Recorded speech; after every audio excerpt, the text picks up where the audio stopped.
నవరాత్రి 6వ రోజు మంగళవారం నాడు శ్రీ సరస్వతీదేవిని ఆరాధించడం విశేష ఫలితాన్నిస్తుంది. ఈరోజు మూలా నక్షత్రం కూడా ఉండడంతో విద్య మరియు జ్ఞానానికి అధిపతిగా భావించి సరస్వతి అమ్మవారికి పూజలు నిర్వహిస్తారు. ఒకప్పుడు బ్రహ్మదేవుడు సృష్టి కోసం నిరంతరం తపస్సు చేసేవాడు. కానీ ఆయన సృష్టి ఎందుకు పూర్తిగా అందమైనదిగా అనిపించేదో ఆలోచించేవాడు.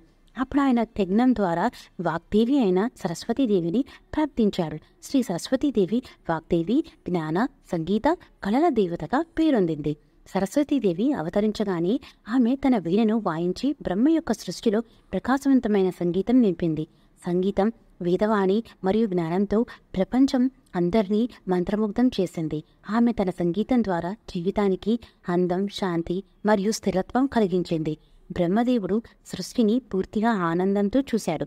ఎందుకంటే సరస్వతీదేవి తపస్సుతో వేదజ్ఞానం, కళలు, విద్యతో ప్రపంచాన్ని కాంతితో నింపింది. సరస్వతి అమ్మవారి అనుగ్రహం పొందిన వారు జ్ఞానంలో ముందంజలో ఉంటారు, కళల్లో ప్రావీణ్యం పొందుతారు మరియు వారి జీవితంలో విజయం సాధిస్తారు. పూజా మహాత్యం. ఈ రోజు సరస్వతీదేవిని పూజించడం వల్ల విద్య, సంగీతం, కళల్లో అభివృద్ధి మరియు జ్ఞానానికి సంబంధించిన అన్ని శక్తులను పొందవచ్చు.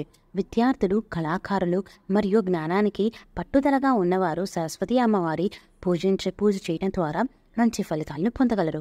ఈరోజు మూలా నక్షత్రం ఉండడం వల్ల ఆధ్యాత్మిక మరియు జ్ఞాన విషయాలలో ప్రత్యేక శక్తులు ప్రసాదిస్తుందని భావిస్తారు.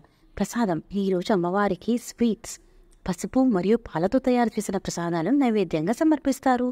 Thank you for watching the video. Please like, share and subscribe to smart square channel. Bye bye.